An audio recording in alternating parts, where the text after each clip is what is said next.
ensemble l'exercice numéro 3. Alors, je vais te demander de prendre le carton qui t'a été fourni en classe, comme ça ici. Tu vas l'utiliser du côté qui est mat. Donc, le côté qui est illustré va être contre le bureau. On travaille du côté mat, sinon ça ne l'absorbera pas. Alors, du côté mat, je te demande de tracer deux formes. Donc, deux carrés de 8 cm par 8 cm. Alors, tu vas tracer tes deux carrés de 8 cm par 8 cm. Au-dessus du premier, tu vas inscrire forme 1. Au-dessus du deuxième, tu vas inscrire forme 2. Par la suite, je te demande de prendre les crayons marqueurs lavables qui sont dans ta boîte. Tu vas choisir une couleur. Moi, j'ai pris, tiens, l'orangé. On se souvient que le crayon feutre doit être appliqué en bande. Alors, je vais prendre mon crayon feutre. Je vais prendre la forme 1. Je vais tracer des bandes pour à peu près le tiers de la forme. Puis, par la suite, à l'aide d'un pinceau mouillé, je vais passer sur les traits que j'ai faits.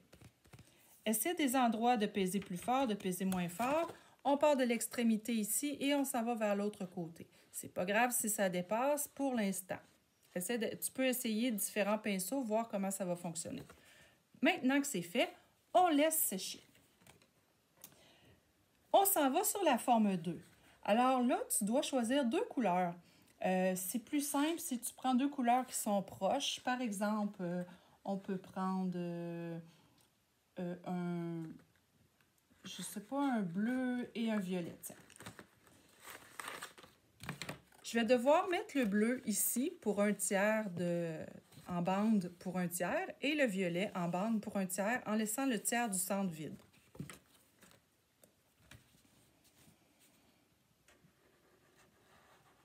Alors, j'applique mon feutre en bande.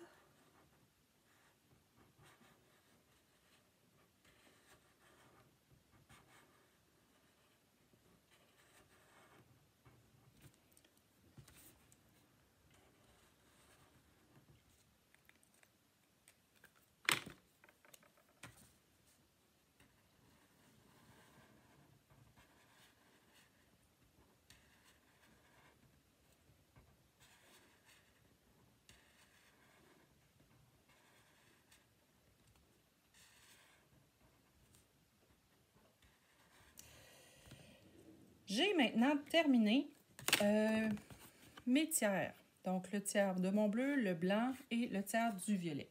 Ce que je vais faire, c'est que je vais partir de l'extrémité ici de ma forme bleue vers le centre et de l'extrémité du violet vers le centre. On va essayer de créer un dégradé au centre.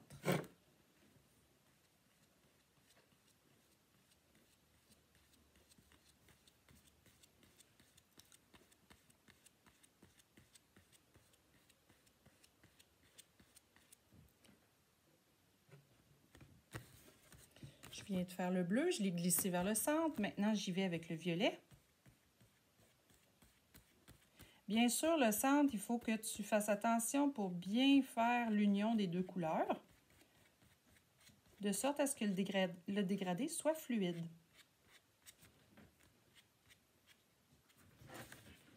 Lorsque c'est fait, je laisse sécher. Je pourrais décider aussi d'appliquer, de glisser un petit peu plus la couleur pour aller foncer mon centre, si je le désire. Ou je pourrais y aller avec beaucoup plus d'eau pour que ça fasse pas de coupure ici. On laisse sécher le tout. Lorsque c'est fait, je te demande maintenant, dans l'étape de finition, qui est l'étape numéro 5, de retourner sur la forme 1. OK? Ma forme est sèche. Maintenant, ce que je vais faire, c'est que je réalise des jeux de lignes et de motifs décoratifs au crayon feutre.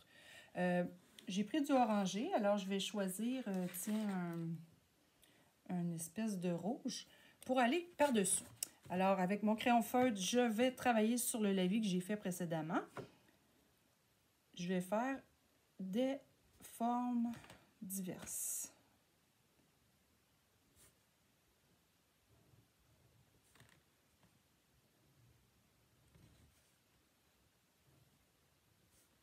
Sur la forme 2, lorsque tu auras terminé, tu pourras aller faire la même chose. Donc, à l'aide d'un crayon feutre, tu vas aller faire des motifs et tu vas souligner quelques parties à l'aide de ta pointe fine noire.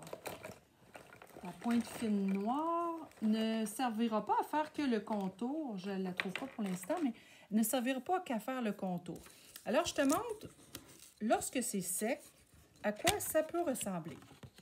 Alors, l'exercice numéro 1 ici, tu vois bien que j'ai fait en bande 1/3. J'ai glissé, j'ai juste fait le haut pour te montrer. Donc, j'ai glissé ma couleur à l'aide de mon pinceau. J'ai laissé sécher. L'exercice numéro 2, j'ai fait 1/3 en rouge, 1/3 en blanc, 1/3 en orangé. J'ai glissé mon orangé vers le centre, j'ai glissé mon rouge vers le centre. J'ai laissé sécher. Je suis retournée sur la forme 1. J'ai ajouté des motifs décoratifs, donc des spirales ici, à l'aide d'un crayon feutre tout simplement. Pour la forme numéro 2, j'ai fait un autre motif décoratif qui était comme ça ici, à la base. Puis, je suis allée avec la pointe fine noire pour souligner certains traits de mon motif. Donc, je n'ai pas tout fait mes contours à la pointe fine noire parce que ça deviendrait comme atténué. J'ai souligné quelques détails de mon motif à l'aide de la pointe fine. Alors voilà, c'est à toi de jouer, de faire ces exercices-là. Puis, lorsque tu auras terminé, tu places le tout dans Classroom. Bon travail!